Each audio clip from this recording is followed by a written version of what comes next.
আমি যেটা বলবো নোট ডাউন করে ফেলবেন এবং এইটাই আপনার গাইডলাইন হয়ে যাবে ইনশাআল্লাহ। শিক্ষার্থীরা যেসব চ্যালেঞ্জের মুখোমুখি হচ্ছে তার মধ্যে সবচেয়ে বড় চ্যালেঞ্জ কি? আমি যেটা বলি যে সবচেয়ে বড় চ্যালেঞ্জ স্টুডেন্টের জন্য সেটা হচ্ছে তারা তাদের সামনে ভালো রোল মডেল পাচ্ছে না। ভালো রোল মডেলকে মা বাবাকে ইসলামের যে মূল নিয়মগুলো যেটা মানা উচিত সেটা আপনি মানেন, আপনার সন্তান ভালো হতে বাধ্য। মা বাবা যদি ভালো হয়ে যায় সন্তান ভালো হবে। তবে এখানে একটা জিনিস বলি, সম্ভবত নূহ আলাইহিস সালামের ছেলে কিনান ও কিন্তু সঙ্গদোষে নষ্ট হয়ে গেছিল। এই জন্য আপনারা আপনার সন্তানকে কার সাথে সে মিশতেছে এটা খুব এনশিওর করবেন। যাদের সাথে মিশে তাদেরকে বাসায় ডাকবেন, একসাথে খাওয়াবেন। আগেকার দিনে আমরা যেটা দেখতাম ফ্যামিলি আত্মীয় স্বজন সবাই সবার বন্ধু বান্ধবকে চিনত। এই কাজটা সবাই করবেন, অসাধারণ ভবিষ্যৎ বাংলাদেশের অপেক্ষা করছে। এরপরে যেটা বলছে সেটা শিক্ষার্থীরা কিভাবে পাঠ্যক্রম বহির্ভূত কার্যকলাপ এবং ব্যক্তিগত জীবনের সাথে একাডেমিক সাফল্যের ভারসাম্য বজায় রাখতে পারে। হ্যাঁ, এটার জন্য আমি একটা ফর্মুলা বলি, 80-20 ফর্মুলা। কি ফর্মুলা? 80-20 মানেটা কি? সে প্রত্যেকদিন যেই টাইমটা পড়বে সেটার 5টা ভাগ করবে। 5টা ভাগের মধ্যে 4টা ভাগ সে একাডেমিক পড়া পড়বে। তার মানে সে যদি 5 ঘন্টা পড়ে, 4 ঘন্টা একাডেমিক পড়া, 1 ঘন্টা সে একাডেমিকের সাথে কানেক্টেড অন্য পড়া। কি পড়বে? প্রথম আমি বলবো প্রত্যেকটা স্টুডেন্টের দুনিয়ার সবচেয়ে সেরা বইটা পড়া উচিত। সেরা বইটা কে লিখছে? দুনিয়ার কেউ লেখে নাই, আল্লাহ লিখছে যে কোরআন। এটা প্রত্যেকটা স্টুডেন্টের প্রত্যেক বছর এইটা ম্যান্ডেটরি একবার এমন হওয়া উচিত আমার মতে প্রত্যেকটা স্টুডেন্টের জীবনে। যে আমার বয়স হচ্ছে 70 বছর, আমি 70 বছরে প্রথম 5, 7, 10 বছর পরে কোরআন পড়া শুরু করছি। প্রত্যেক বছরে একবার গোটাল কোরআনটা বাংলা অর্থ অন্তত আমি পড়ছি। আরবিতে আপনি পড়লে তো আরো সব। বাংলায় যত বেশি পড়বেন, যত বুঝবেন, তত এটা থেকে এর অসাধারণত্ব বের করতে পারবেন। তার মানে 80-20, 80% টাইম টেক্সট বুকের পড়া আর 20% টাইম প্রথমে কোরআন হাদিস, তারপরে বিজ্ঞানের সাথে সম্পর্কিত ব্যাপারগুলো পড়বে। আস্তে আস্তে ইনশাআল্লাহ ব্রেইনের ক্যাপাসিটি বাড়বে। একটি সফল ছাত্র জীবন গঠনের শৃঙ্খলা কি ভূমিকা পালন করে? দেখেন, আপনি যখনই একটা ডায়েরি লিখবেন, ডায়েরি লেখার সাথে সাথে রুটিনে আগামীকাল কি করবেন এটা যখন লিখবেন, সাথে সাথে 25 থেকে 40% আপনার অ্যাক্টিভিটি বাড়বে। মানে ব্রেইনের পাওয়ার 25-40% বাড়বে। কিরকম? ইসলামে একটু বলেন তো আমাকে, যে আমরা যে হচ্ছে প্রথম রোজাটা যে রাখি মাগরিবের নামাজের পরে, যখন সূর্য চাঁদ উঠলো, তারপরে আমরা আহলান সাহলান রোজা চলে আসছে, তারাবির নামাজের প্রিপারেশন নেই না? তারাবি আমরা কি হচ্ছে মাগরিবের নামাজের পরে, এশার নামাজের পরে পড়ছি। তো ইসলামের নিয়মটা হচ্ছে ইসলামের দিনটা শুরু হয় মাগরিবের পরে। এই জন্য প্রত্যেক স্টুডেন্টকে বলবো তুমি রুটিনটা করবা মাগরিবের পরে। তার মানে আজকে মাগরিবের পর থেকে আমি এশার নামাজ পর্যন্ত এই পড়া পড়লাম, এশার পরে ঘুমাবো, ভোর থেকে উঠবো, সকালে পড়বো, দুপুরে স্কুল কলেজ যেখানে যাওয়ার গেলাম, আবার মাগরিব পর্যন্ত, মাগরিব টু মাগরিব, এরকম করে রুটিন মেনটেন করবা। অসাধারণ স্টুডেন্ট ইনশাআল্লাহ হবা। মেধাবীরা যখন, শিক্ষার্থীরা যখন নিরুৎসাহিত বোধ করে, যা ব্যর্থতার মুখে তখন কিভাবে অনুপ্রাণিত করতে থাকতে পারে? এটা অলরেডি আমি বলছি। একটা স্টুডেন্ট নাম্বার কম পেয়েছে মানে সে পড়াশোনা একটু অসুস্থ, তার ট্রিটমেন্টটা সবচেয়ে ভালো হবে তাকে উৎসাহ দেওয়া। তার মানে আপনার যে সন্তান নাম্বার কম পায় তাকে বেশি পরিমাণ উৎসাহিত করেন, তাকে বেশি পরিমাণ হচ্ছে পজিটিভলি তাকে বলেন যে বাবা তুমি পারবা। এবং সন্তানকে যখনই আপনি বলবেন যে সে পারবে এবং তার জন্য আল্লাহর কাছে দোয়া করবেন, দুইজনে একসাথে দোয়া করবেন, তাকে রুটিন অনুযায়ী পড়তে বলবেন এবং পড়াটা বুঝে পড়তে উৎসাহিত করবেন। বুঝে পড়লে 900% পর্যন্ত পড়া ব্রেইনে ঢুকে। আরেকটা জিনিস বলি, যে কোনো কঠিন পড়ার আগে ঘুমাবেন, একটু পড়বেন আবার ঘুমাবেন। এবং অভিভাবকদেরকে বলি আপনার সন্তানকে 15-20 মিনিটের বেশি একটানা পড়তে দিবেন না। আপনারা অনেক সময় বলেন যে কি তুই বারবার উঠিস, আমাকে অনেক স্টুডেন্ট বলে যে আপনি বলেন স্যার তাড়াতাড়ি অল্প অল্প করে পড়তে, কিন্তু অভিভাবকরা বলে কিরে তুই খালি বারবার উঠিস। বারবার উঠা হচ্ছে সবচাইতে আদর্শ পড়া। 15-20 মিনিট পড়লো, তবে উঠে আবার মোবাইলে ফেসবুকিং এগুলা না, উঠে একটু হাঁটাহাঁটি করে বুক ভরে শ্বাস নিবে, সারবে, পানি খাবে, কুসুম কুসুম গরম পানি। ওই যে আমার পানির বটটা কই জানি না, কুসুম কুসুম গরম পানি খাবে, গরম ঠান্ডা সবসময়। ব্রেইনের অ্যাক্টিভিটি বাড়বে, এটা খুব ইম্পর্টেন্ট। এরপরে যেটা বলছে ভবিষ্যতের সাফল্যের জন্য প্রস্তুতি নেওয়ার জন্য শিক্ষার্থীদের কি অভ্যাস গড়ে তোলা উচিত? একটা ফর্মুলা আছে ইংরেজিতে, সেভার্স ফর্মুলা। এটা কি? প্রত্যেকদিন সকালে উঠে সাইলেন্ট মুডে চলে যাবে। সাইলেন্ট মুড মানে আল্লাহর কাছে আমি সাহায্য চাচ্ছি, আল্লাহ তুমি আমাকে রহম করো। এরপরে আল্লাহর কাছে চাবা যে আল্লাহ আমার ব্রেন দৈনিক বাড়তেছে, আমি যাতে বড়দের সম্মান করতে পারি, আব্বা আমার জীবনটা অসাধারণ করতে পারি, এই চিন্তাগুলো করবে। এরপরে হচ্ছে ভবিষ্যতে যেটা হইতে চাও, ডাক্তার, ইঞ্জিনিয়ার, পলিটিক্যাল লিডার যা হইতে চাও সেটা হয়ে গেছো, এবং সেইটা হইতে গেলে যেই কাজ করা লাগে সেটা রুটিন অনুযায়ী করবা। প্রত্যেকদিন একটু এক্সারসাইজ করবা, নামাজ পড়বা, কোরআন করবা, এই অনুযায়ী পড়তে থাকো, ইনশাআল্লাহ অসাধারণ কিছু হবে। এরপরে বলছে পড়াশোনার সময় শিক্ষার্থীরা কিভাবে তাদের মনোযোগ একাগ্রতা উন্নত করতে পারে। নামাজ পড়ার সময় শুধু আল্লাহর চিন্তা করবা, ব্রেইনের ফোকাস করার ক্যাপাসিটি বাড়বে। বর্তমানে ফোকাস করার ক্যাপাসিটি আমেরিকার যে মাইক্রোসফট কোম্পানি আছে না, তারা বের করছে গোল্ড ফিশের ফোকাসিং ক্যাপাসিটি 9 সেকেন্ড, আমাদের হচ্ছে 8 সেকেন্ড। আমাদের ফোকাসিং ক্যাপাসিটি গোল্ড ফিশের চাইতে কমছে। ফোকাস করার ক্যাপাসিটি যার যত বেশি তার ব্রেনের পাওয়ার তত বেশি। ফোকাস করার বুদ্ধি কি?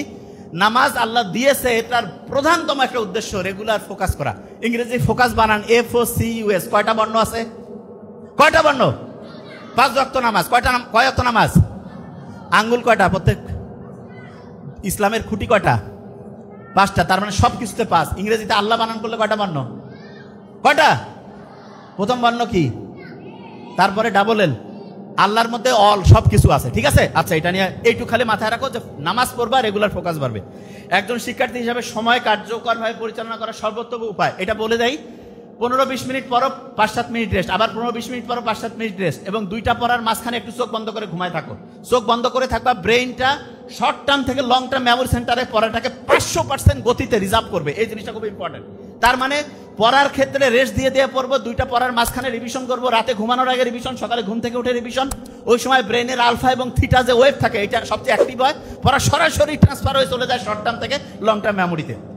এরপরে বলছে যে একজন কি এটা আপনি কি বিশ্বাস করেন যে কেবল একাডেমিক সাফল্য একটা উজ্জ্বল ভবিষ্যৎ নিশ্চিত করে, নাকি অন্য কোনো সমান গুরুত্বপূর্ণ দক্ষতা আছে?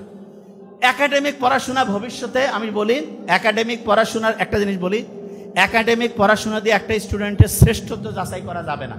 একটা স্টুডেন্টের একাডেমিক পড়াশোনা একটা ছোট্ট পিলার, একটা ছোট্ট খুঁটি। সত্যিকার অর্থে তাকে সব বিষয়ে দক্ষ হইতে হবে, ভালো মানুষ হইতে হবে, এবং ব্রেইনের 2টা জিনিস তার বাড়াইতে হবে। সেটাকে আমি একটু বলি। 1991 US সেক্রেটারি অফ স্টেট বলছে যে, একটা আর্টিকেল ছাপাইছে, সেখানে বলছে যে আমাদের যে ভবিষ্যৎটা, সেই ভবিষ্যৎ 3টা জিনিসের উপর নির্ভর করতেছে। কি কি? একটা হচ্ছে ক্রিটিক্যাল থিঙ্কিং, নতুনভাবে চিন্তা করা, আরেকটা হচ্ছে প্রবলেম সলভিং, আরেকটা হচ্ছে টিম ওয়ার্ক। এটা বলি টিম ওয়ার্ক মানে সবাই মিলে ঝুলে কাজ করা। তো এগুলোর জন্য যেটা জিনিস স্টুডেন্টকে বলবেন যে তুমি ভাইয়া বাবার নাম্বার যেইটা পাও কোনো সমস্যা নেই, নতুন নতুন বই পড়বা, আস্তে আস্তে ভালোভাবে চিন্তা করবা। আর দ্বিতীয় যে জিনিসটা আছে, তাকে যে কোনো প্রবলেম দিয়ে বলবেন এটা চেষ্টা করো। আর তৃতীয় হচ্ছে টিম ওয়ার্কের জন্য যৌথ পরিবার খুব ভালো। যৌথ পরিবারে সবাই মিলে একসাথে মিলেমিশে থাকার অভ্যাস তৈরি হইলে ওই স্টুডেন্টগুলো টিম ওয়ার্কে ভালো করবে। সারা দুনিয়ার একদম শ্রেষ্ঠ লিডার আছে না, ওই নেলসন ম্যান্ডেলা, তার একটা বই আছে লং ওয়াক টু ফ্রিডম। সেইখানে আপনি দেখবেন উনি ওনার ফ্যামিলির আত্মীয় স্বজন মিলে ওরা একসাথে থাকতো। এই জন্য প্রবলেম সলভিং ক্যাপাসিটি ওনার বেশি ছিল, টিম ম্যানেজমেন্ট করার ক্যাপাসিটি বেশি। তার মানে আপনার সন্তানকে আপনি অবশ্যই যৌথ ফ্যামিলিতে রাখবেন, আস্তে আস্তে দেখবেন তার টিম ওয়ার্কের যে ক্যাপাসিটি এটা বাড়বে। এরপরে আরেকটা প্রশ্ন কি রয়েছে, শিক্ষার্থীরা কিভাবে তাদের পড়াশোনার সমালোচনামূলক চিন্তা ভাবনা সৃজনশীলতা, এইটার জন্য আমি যেটা বলি, এই যে বিভিন্ন প্রোগ্রাম অ্যারেঞ্জ করা, ডিবেট করা, নতুনভাবে চিন্তা করা, একটার সাথে আরেকটা ম্যাচিং করা, এইভাবে। যেমন একটা এক্সাম্পল দিই, এটা হচ্ছে ফেইথ না, এফ দিয়ে হয় ফোকাস, এফ দিয়ে কি হয়? ফোকাস। এ আছে না, এ দিয়ে হইতে পারে অ্যাটিটিউড। কি নাম বলো? অ্যাটিটিউড মানে কি জানো?